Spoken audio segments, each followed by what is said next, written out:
Esse homem foi levado pela criatura na estrada e acordou 3 dias depois. Olá, pessoal! Era uma madrugada silenciosa de outubro de 1973, na pacata cidade de Bahía Blanca, na Argentina. O vento frio soprava do sul, atravessando as ruas desertas, enquanto Dionísio Lhanca, um jovem caminhoneiro de 27 anos, se preparava para mais uma jornada. Naquela noite, havia passado algumas horas com seu tio Henrique, conversando e relaxando após o trabalho. Quando o relógio marcou 1h15 da manhã, Dionísio decidiu sair. O caminhão precisava de combustível, e ele pretendia sair cedo para entregar uma carga no sul da província. Nada indicava que aquela noite mudaria sua vida para sempre. Dionísio entrou em sua caminhonete Dodge, modelo 1957, ligou o motor e seguiu em direção à Ruta 5, uma estrada ampla e pouco iluminada, conhecida pelos motoristas locais. O céu estava claro, mas o ar carregava uma sensação de desconforto, um frio que parecia não vir apenas da temperatura. Ele dirigiu por cerca de 20 minutos até alcançar um trecho isolado, o Canal de la Chacra La Esperança, uma região desabitada, envolta por campos abertos e árvores dispersas. Foi ali que seu corpo começou a reagir de maneira estranha, como se algo estivesse errado por dentro. Uma dor intensa e repentina atingiu o olho esquerdo de Dionísio, uma pressão insuportável que parecia vir de dentro do crânio. Alarmado, ele encostou o veículo no acostamento, desligou o motor e desceu tentando recuperar o fôlego. O ar parecia rarefeito, como se o ambiente ao redor estivesse mudando sutilmente. Nesse momento, algo chamou sua atenção. Uma luz à esquerda da estrada, suspensa no ar, brilhando com intensidade, mas sem ofuscar. Ela emitia uma vibração hipnótica, um zumbido quase imperceptível que parecia penetrar seus ouvidos e sua mente. Dionísio observava em silêncio, confuso e paralisado. Aquela luz descia lentamente, revelando um objeto metálico com forma arredondada, semelhante a um domo achatado, que flutuava a poucos centímetros do solo. Da parte inferior do artefato, uma escotilha se abriu sem ruído algum, e 3 figuras humanoides surgiram em meio ao brilho. A mais alta delas aparentava ser feminina, com uma roupa justa metálica em tons de azul e dourado. Sua pele era pálida como porcelana, e o cabelo, de um loiro quase branco, caía liso até os ombros. Mas o que mais chamava a atenção eram os olhos, longos, profundos e sem piscar. Acompanhando a figura feminina, 2 seres menores surgiram. Tinham feições inexpressivas, frias, quase artificiais. Vestiam-se da mesma forma, com trajes metálicos idênticos. Não emitiram som algum, nem palavras ou gestos. Apenas caminhavam lentamente em direção a Dionísio, com uma precisão que parecia ensaiada. A cada passo, ele sentia o corpo ficar mais pesado, como se estivesse sendo drenado por uma força invisível. A dor no olho voltou com força total, e ao tentar recuar, uma das criaturas apontou um pequeno cilindro metálico em sua direção. Um feixe de luz azul saiu do cilindro e atingiu Dionísio diretamente no rosto. Não houve dor, apenas um colapso repentino. O mundo ao redor desapareceu. Não houve grito, não houve fuga. Apenas um silêncio absoluto tomou conta do espaço. A partir daquele instante, tudo se apagou. O tempo parou para ele. E por 3 dias, Dionísio desapareceu completamente, sem deixar vestígios. Nenhum chamado, nenhum movimento, nenhum sinal. Apenas o mistério, como se tivesse sido apagado da terra. Foi somente no dia 22 de outubro que Dionísio reapareceu. Estava descalço, sujo, com os cabelos desgrenhados e visivelmente desorientado.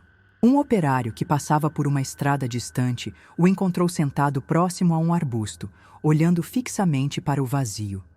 Não sabia onde estava, nem como havia ido parar ali. Mal conseguia falar. O homem que o encontrou ficou alarmado e imediatamente pediu ajuda. Dionísio foi levado ao Hospital Municipal de Bahía Blanca, onde recebeu os primeiros cuidados médicos. Ao chegar ao hospital, os profissionais de saúde notaram sinais claros de desidratação severa. Seus lábios estavam rachados, a pele ressecada e os olhos profundamente avermelhados. Exames iniciais revelaram dormência parcial no braço direito, como se tivesse sofrido alguma forma de compressão ou trauma. Mas o que chamou mais atenção foi uma ferida incomum no dedo anelar esquerdo. Um pequeno corte, perfeitamente circular, com aparência clínica, como se tivesse sido feito por bisturi. A estranheza aumentou quando os médicos tentaram conversar com Dionísio. Ele conseguia responder perguntas simples, lembrava seu nome, sua profissão e o endereço de casa. Mas não fazia ideia do que havia ocorrido nos últimos 3 dias. Toda a memória daquele período havia desaparecido, como se tivesse sido arrancada. Não sabia que havia sumido. Não reconhecia as roupas que vestia, nem entendia por que estava em um hospital. Essa condição de amnésia parcial intrigou os médicos, que decidiram manter sua internação por tempo indeterminado. A notícia do caso se espalhou rapidamente. Jornalistas locais começaram a visitar o hospital em busca de informações. Médicos, psicólogos e neurologistas foram chamados para entender o que havia acontecido. Os exames de imagem cerebral não indicaram lesões. Nenhuma anomalia física justificava a perda de memória. A ferida no dedo era limpa, sem sinais de infecção, como se tivesse sido feita e tratada com equipamento cirúrgico. Tudo indicava que Dionísio havia passado por algum tipo de intervenção, mas nada fazia sentido. Dentro do hospital, Dionísio permanecia calmo, porém alheio. Seus olhos pareciam sempre buscar algo distante, como se uma parte dele estivesse presa em outro lugar. Os enfermeiros relatavam que, durante a noite, ele acordava subitamente com a respiração ofegante. Às vezes murmurava palavras desconexas, noutras apenas encarava o teto por longos minutos. Era como se revivesse algo que nem mesmo conseguia identificar. As equipes médicas decidiram iniciar acompanhamento psicológico. Em paralelo ao acompanhamento clínico, estudiosos do fenômeno ufológico começaram a prestar atenção no caso. A cidade de Bahia Blanca já havia registrado, ao longo das décadas, relatos esporádicos de luzes estranhas no céu. O relato de Dionísio, mesmo fragmentado, coincidia com outros testemunhos vindos de caminhoneiros, moradores de áreas rurais e trabalhadores noturnos da região. Embora ele ainda não tivesse contado nada, o conjunto de sintomas físicos e mentais levou a hipótese extraterrestre a circular discretamente entre os interessados. Entre os que demonstraram interesse no caso estava um nome conhecido na ufologia latino-americana, Fábio Zerpa. Pesquisador respeitado por seu rigor e metodologia, Zerpa ficou sabendo da história por meio de contatos locais e decidiu investigar pessoalmente. Ainda que Dionísio não tivesse recuperado suas memórias, o conjunto de indícios já o colocava como um dos casos mais intrigantes registrados até então.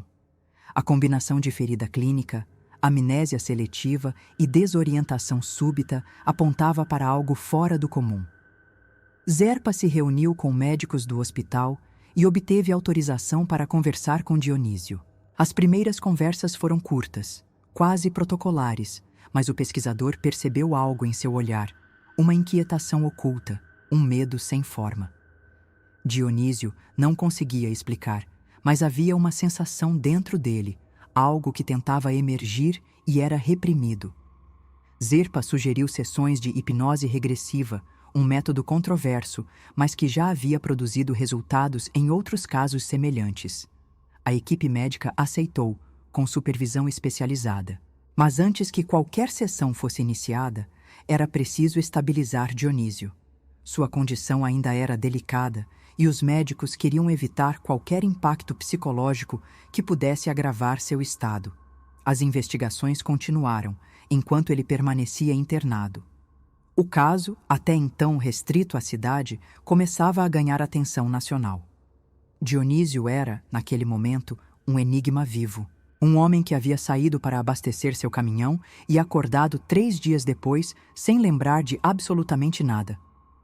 Após alguns dias de internação e avaliação clínica, os médicos autorizaram o início das sessões de hipnose regressiva, conduzidas por profissionais experientes e sob a supervisão de Fábio Zerpa. A primeira sessão foi cautelosa, sem induções profundas, mas já apresentou sinais de que havia lembranças bloqueadas em algum nível do subconsciente de Dionísio. Em transe leve, ele começou a descrever imagens desconexas. Uma sala clara, superfícies metálicas, feixes de luz colorida e um som grave, constante, que parecia vir de todos os lados ao mesmo tempo. A equipe registrou tudo com atenção. Nas sessões seguintes, Dionísio mergulhou mais fundo nessas lembranças fragmentadas. Descreveu com detalhes o interior da nave. O teto era abobadado, sem juntas visíveis, e a iluminação não parecia ter fonte específica. Tudo brilhava com uma uniformidade estranha.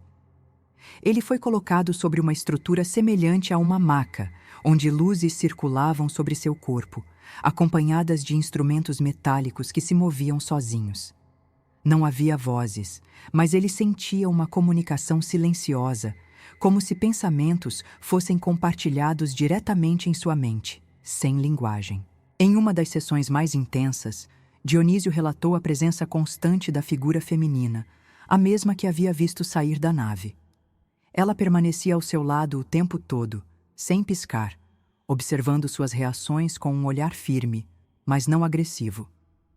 Em determinado momento, ele descreveu uma sensação de dormência se espalhando pelo corpo, enquanto uma agulha extremamente fina era inserida em seu dedo anelar esquerdo.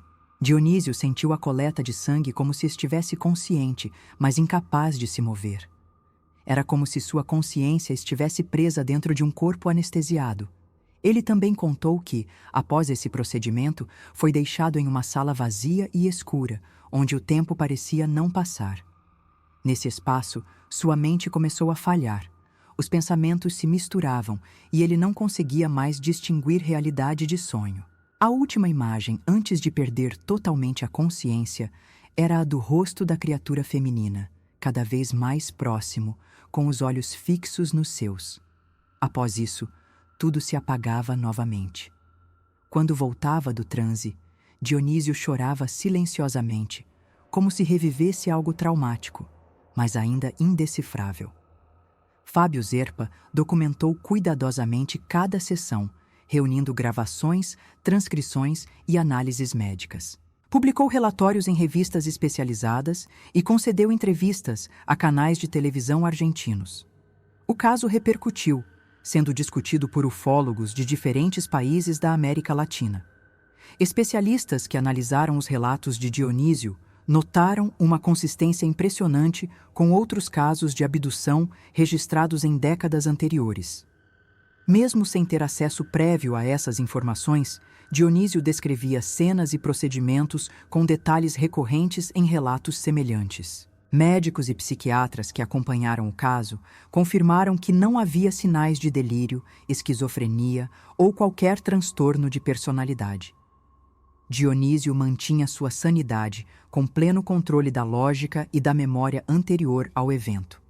A única lacuna era o período entre a aparição da luz azul e o momento em que foi encontrado. Além disso, a ferida em seu dedo cicatrizava de forma atípica, sem os sinais comuns de regeneração natural. Era como se tivesse sido tratada com um tipo de tecnologia médica desconhecida. A investigação também considerou aspectos ambientais. Nos dias que se seguiram ao desaparecimento, moradores da região relataram luzes estranhas nos céus próximos à Ruta 5. Um casal que viajava por ali naquela madrugada disse ter visto um clarão repentino seguido de um silêncio absoluto, como se o som tivesse sido cortado por completo. Essas testemunhas não conheciam Dionísio, nem sabiam do seu desaparecimento na época.